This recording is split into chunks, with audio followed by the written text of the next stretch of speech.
Hello sir, my name is Desnauli Matanari. My ID number is 2107050032. I'm from Class B English Literature. Now in this video, I would like to explain about forensic linguistics. As we know, forensic linguistics is one of the studies of applied linguistics. So, what is forensic linguistics? Forensic linguistics is a branch of linguistics that analyzes and examines how language is used in the area of law. It means that forensic linguistics applies the science of linguistics investigation to issues of the law. So, there are three main areas that are focus of forensic linguistics. There are the language of the law, the language of the legal process, and the language as evidence. And there are the areas of forensic linguistics. There are forensic discourse analysis, sociolinguistic profiling, authorship analysis, and forensic phonetics. And so, there are some use of linguistic evidence in legal proceedings. There are author identification, forensic stylistics, discourse analysis, linguistic dialectology, forensic phonetics, forensic transcription, and variation. And there are some forensic applications of descriptive linguistics. There are forensic linguists, text, and the linguistic investigation of authorship. And there are some areas related to forensic linguistics. There are document examination, software forensic, semiotics, plagiarism detection, and linguists and lawyers application. And so, there are some types of forensic analysis. There are identification, spoken data, written data, discourse analysis, language origins, commercial application, and lie interaction or lie detection. So we can continue to case of forensic linguistics. That is Akseina, the case of Akseina. Akseina Ahad Johri was a student at the University of Indonesia. He was 19 years old and he found dead in the Lake Kenanga on March 26, 2015. He was a student majoring in biology, Faculty of Mathematics and Natural Sciences. And the police said that he suspected suicide due to depression because there was a will that was found in his boarding house. But when checked again, he was not suicide, but he was a murder victim, because there was a lot of evidence that can be used as an excuse. So we can say that he was not suicide, but he killed by someone. We can analyze this case best according to forensic linguistics. And the evidence that I try to analyze is a will. The content of the letter is, "Will not return for. Please don't search for existence. My apologies for everything eternally."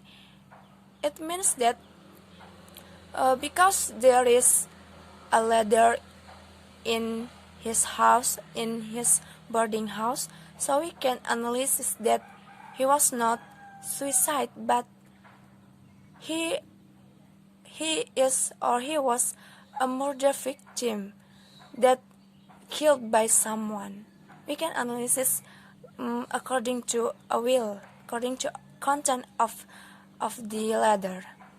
So we analyze this case that Akseina not suicide but due to killed by someone, and we can prove it according to analysis forensic linguistics.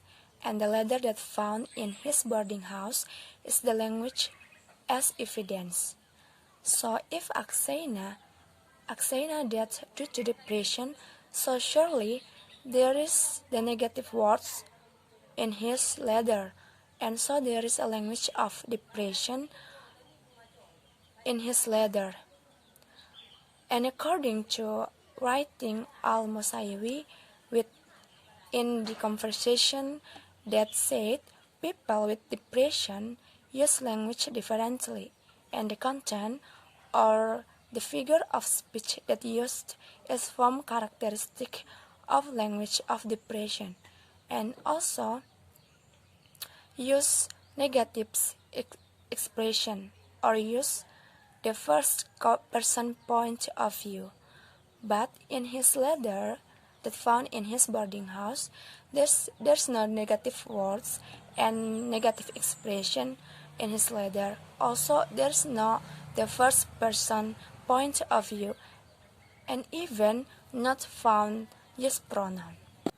And in this case, we can analysis with content analysis or content analysis approach, that we can analysis in his letter that are gravity. It means there is a lie in his letter. That person who written this letter inconsistent. It called lie detection. And in the letter, there is a sentence that said, "Please don't search." Sebagian orang maybe think that "please don't search" is instruction, but according to Kamus Bahasa Besar Indonesia or KBBI, instruction means imperative or arahan, but syntactical from "please don't search" not identical instruction but larangan, and there are some strikeovers or coretan that menandakan there is adanya authorship analysis or analysis kepengarangan that need to analyzed. So if someone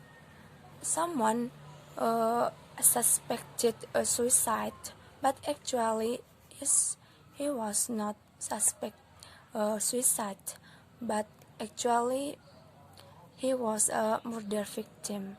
So this is the benefits of forensic linguistics, that mengungkap kasus, case of law, kasus hukum, someone that help police to untuk mengungkapnya kasus tersebut. This is the benefits of forensic linguistics. So I think that's all from me, sir. Thank you.